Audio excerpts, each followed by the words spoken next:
Assalamualaikum warahmatullahi wabarakatuh. Perkenalkan, nama saya Ayu Budanasari, guru mata pelajaran ekonomi di SMA Muhammadiyah 1 Surakarta. Pada kesempatan kali ini, saya ingin berbagi praktik baik yang telah saya lakukan dalam pembelajaran ekonomi.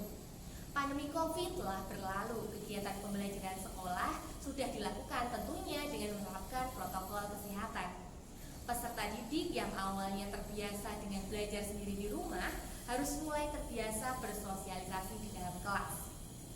Peserta didik mengalami kesulitan terkait untuk beradaptasi di dalam kelas.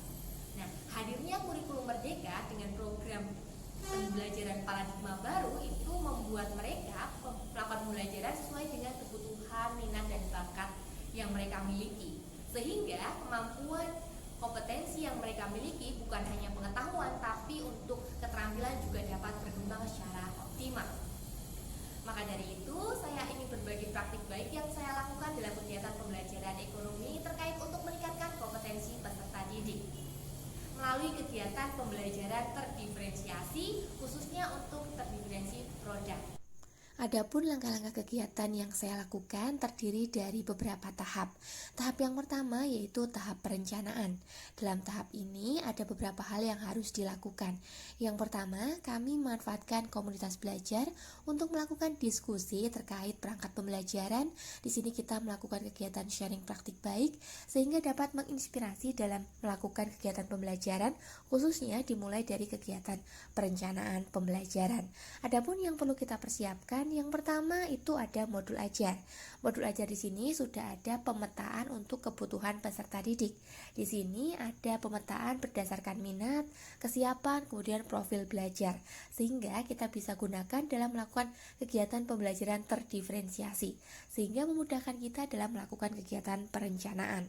Kemudian untuk perangkat ajar lain yang akan kita susun juga selain modul ajar itu ada bahan ajar. Nah, untuk ke bahan ajar sendiri di sini ya, kita lihat di gambar itu ada 4. Nah, di sini disesuaikan untuk profil belajar peserta didik sehingga dari baik gaya belajar visual, audio, dan kinestetik itu bisa belajar untuk mengeksplorasi konsep. Nah, setelah kita menyusun bahan ajar yang kita gunakan dalam kegiatan pembelajaran, selanjutnya juga tak kalah penting kita menyusun lembar kerja peserta didik.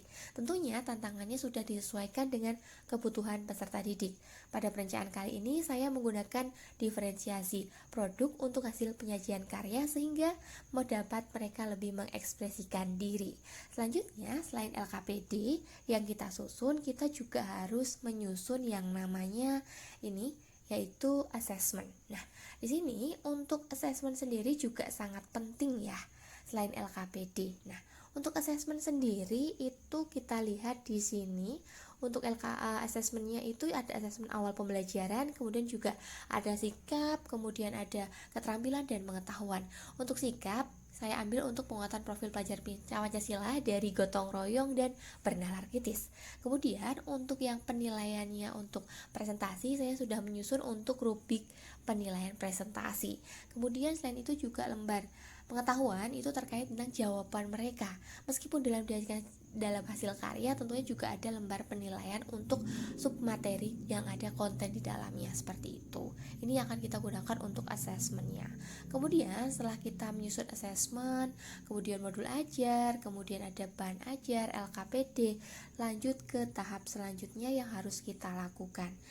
Lanjut ke tahap pembelajaran. Nah, di sini ada kegiatan pendahuluan dimulai dari adanya doa, kemudian ada cek kondisi dan persiapan, kemudian kita juga melakukan kegiatan presensi. Nah, di sini kita tidak lupa juga untuk melakukan pertanyaan pematik karena itu penting untuk memantik peserta didik untuk berpikir kritis. Di sini mereka agar mengetahui apa sih pentingnya dari materi yang akan kita ajar. Nah, di sini kita juga menyampaikan terkait tujuan dan topik dari materi serta gambaran umum terkait kegiatan pembelajaran.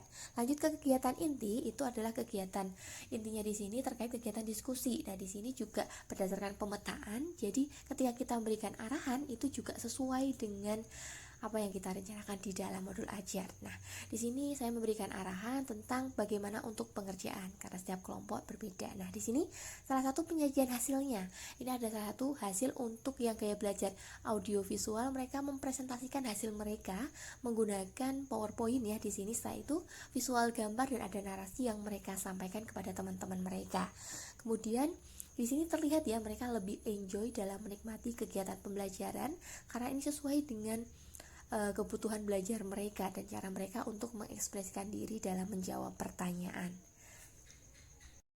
Selanjutnya, nah di sini juga ada untuk hasil penyajian karya untuk yang gaya belajar kinestetik. Terlihat ya di sini untuk peserta didik itu melakukan simulasi bermain peran untuk praktik simulasi untuk saluran distribusi tidak langsung. Nah, di sini terlihat peserta didik sangat antusias ya, mereka mempraktikkan dengan sesama terkait alur dari distribusi dan terlihat mereka juga menikmati pembelajaran. Nah, ini lebih mengena ya ketika kita bisa menyampaikan apa yang kita dalam teori dan dalam praktiknya. Di sini anak-anak juga sangat kreatif dalam melakukan penyajian karya serta presentasi mereka juga sangat menarik ya di sini. Nah, dari kegiatan inilah maka untuk kemampuan dan kompetensi peserta didik itu dapat optimal karena melalui kegiatan pembelajaran yang terdiferensiasi.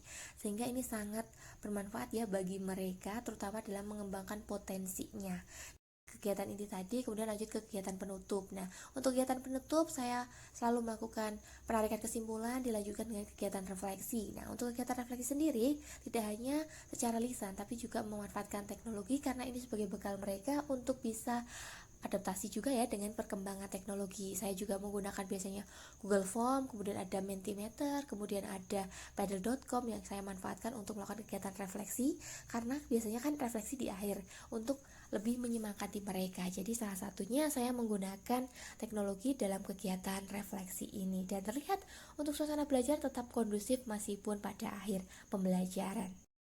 Selanjutnya, untuk langkah selanjutnya terkait tahap evaluasi dan refleksi. Nah, di sini sangat penting dilakukan untuk hasilnya karena itu digunakan sebagai evaluasi untuk melakukan proses pembelajaran yang lebih baik serta kita dapat menentukan tindakan apa yang harus kita lakukan kepada peserta didik kita.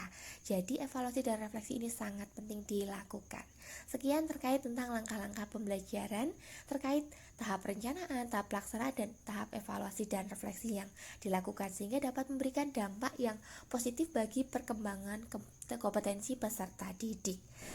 Sekian praktik baik yang dapat saya sampaikan, semoga dapat memberikan inspirasi bagi Bapak Ibu guru semua dalam melakukan kegiatan pembelajaran. Sebagai guru